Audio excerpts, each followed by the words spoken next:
ఈ కార్యక్రమాన్ని మీకు భక్తితో సమర్పిస్తున్న వారు కాంచీపురం వరమహాలక్ష్మి సేల్స్. సాయి సర్వస్వం ద్వారా భక్తులకు జరగబోయే వాటి గురించి సందేశాలు ఇస్తున్న సాయి. ఇది నిజం, ముమ్మాటికి నిజం. నిజంగా ఈ థంబ్నెయిల్ యథార్థం. మీరు విన్న తర్వాత మీకే అనిపిస్తూ ఉంటుంది. మొన్న మధ్య నాకు ఈ అనుభవం ప్రత్యక్షంగా చెప్పారండి. ఎలా చెప్తున్నారని అడిగారు కొంతమంది కామెంట్ బాక్సుల్లో. స్వామీజీ మీకు ఎలా చెప్తున్నారు వీళ్ళందరని? ఎలా చెప్పడం కాదు, చాలా మంది అపాయింట్మెంట్స్ తీసుకుని ఎవరెవరైతే వస్తున్నారో వారి సమస్యలతో పాటుగా వారికి కలిగిన అనుభవాలు కూడా నాకు చెప్పడం అనేది జరుగుతుంది. మొన్న మధ్య ఒకళ్ళు వచ్చారు, తండ్రి కూతుర్లు ఇద్దరు. అమ్మాయి నిజంగా ఎప్పటి నుంచో మన సాయి సర్వస్వాన్ని వీక్షిస్తోంది. అనుభవం, అమ్మాయి చెప్పిన అనుభవం సామాన్యమైన అనుభవం కాదు. వాళ్ళ అక్క, వారి సోదరి యుఎస్లో ఉంటుందట, శాన్ ఫ్రాన్సిస్కోను సంథింగ్ ఎక్కడో ఏరియా చెప్పింది, నాకు మర్చిపోయాను. ఆమెమో సోదరి ముందే వచ్చింది ఇంటికి, చాలా రోజుల నుంచి ఉంటుంది.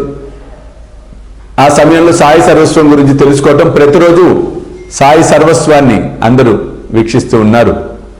ఒకరోజు మధ్యాహ్నము రాత్రి ఎందుకో సాయి సర్వస్వం చూద్దామని అక్క చెల్లెలు ఇద్దరూ కలిసి మన ఛానల్ ఓపెన్ చేయగానే, అంటే అటు రాగానే విచిత్రంగా వారికి ఒక సందేశం, అంటే అట్లా ఆన్ చేయగానే అది రికమెండేషన్స్లోనూ సంథింగ్ వారి ప్రమేయం లేకుండానే థంబ్నెయిల్ వచ్చేసింది. ఏమిటా థంబ్నెయిల్? అతి భయంకరమైన ప్రమాదం నుంచి బయటపడేసిన బాబా అని చెప్పి ఎపిసోడ్. మీరు అందరూ విన్నారు. అది కూడా అమెరికాలోనే జరిగింది.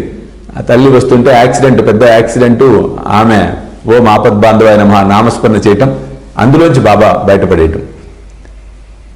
అనుభవం విన్న తర్వాత ఇద్దరు అనుకున్నారట, అక్క చెల్లెళ్ళు ఇద్దరు, నిజంగా బాబా ఎంత గొప్పవాడు, ఎంత అద్భుతంగా సమస్యల నుంచి బయటపడేశాడు. నిజంగా ఈ ఛానల్ ఏదైతే ఉందో స్వామీజీ చాలా మంచి పని చేస్తున్నారు.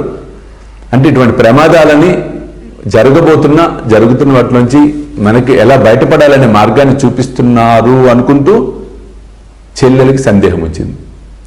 అవునక్క, ఈరోజు ఈ రికమెండేషన్లో ఇదెందుకు వచ్చింది మనకి? ఒక క్షణం వారికి భయం వేసింది.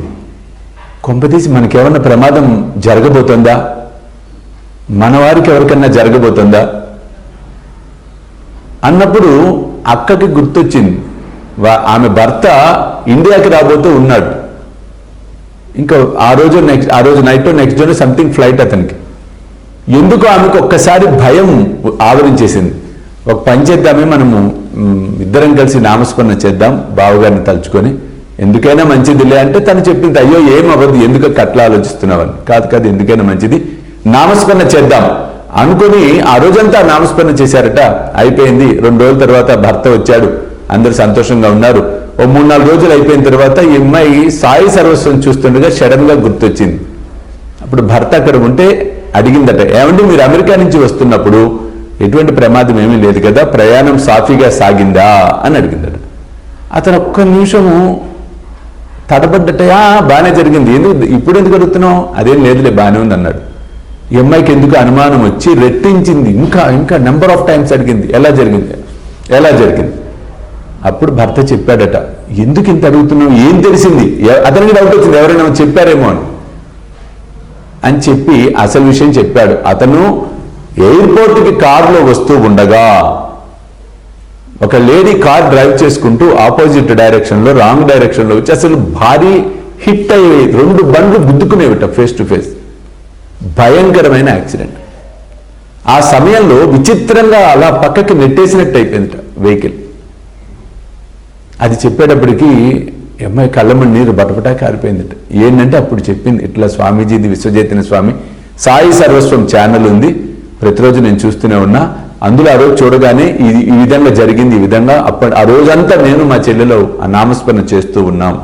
నిజంగా బాబానే మనల్ని కాపాడాడు ఈరోజు, ఆ విధమైన సందేశాన్ని ముందే ఇచ్చి అని చెప్పి సంతోషపడ్డారట. ఆ విషయం చెప్పింది నాకు నిజంగా చాలా సంతోషం అనిపించింది. అంటే మన సాయి సర్వస్వము మనందరికీ కూడా తెలియకుండా సాయే నడిపిస్తున్నాడు. ఇది ముమ్మాటికి సత్యం. అందుకే ఎవరికి ఏది అవసరమో ఏ సందేశం అవసరమో, ఏ సమాధానం అవసరమో వాటన్నిటిని మన సాయి సర్వస్వం ఛానల్ ద్వారా బాబా అందించటం ముమ్మాటికి సత్యం. మనమందరం ఆ తండ్రికి మనఃపూర్వకంగా భక్తి శ్రద్ధలతో సాష్టాంగ నమస్కారాన్ని అర్పిద్దాం. చూస్తూనే ఉండండి శ్రీ సాయి సర్వస్వం యూట్యూబ్ ఛానల్, అలాగే సాయి విశ్వచైతన్య స్వామీజీ ఫేస్బుక్ ప్రొఫైల్. సర్వేజన సుఖినో భవంతు. సర్వం శ్రీ సాయినాథ్ అర్పణమస్తు. జై సాయినాథ్. ఆకలితో ఉన్నవాడికి పట్టడన్నం పెడితే నాకు చెందుతుంది అని సాయి మనందరికీ సాయి సచ్చరిత్ర ద్వారా తెలియచెప్పడం అనేది జరిగింది. కాబట్టి పట్టడన్నం అనేది కాదు, కడుపు నిండా ఆకలితో ఉన్న వారికి భోజనం పెట్టే కార్యక్రమమే శ్రీ సాయి భోజన్. కాబట్టి మీరు కూడా ఈ అద్భుతమైన మహాయజ్ఞంలో పాలు పంచుకొని సాయి కృపకు పాత్రలు కావాల్సిందిగా కోరుతున్నాను. వివరాలకు కింద కనిపిస్తున్న ఫోన్ నెంబర్స్ కి ఫోన్ చేయండి. చూస్తూనే ఉండండి శ్రీ సాయి సర్వస్వం యూట్యూబ్ ఛానల్. ఈ కార్యక్రమాన్ని మీకు భక్తితో సమర్పిస్తున్న వారు కాంచీపురం వరమహాలక్ష్మి సిల్క్స్. వరమహాలక్ష్మి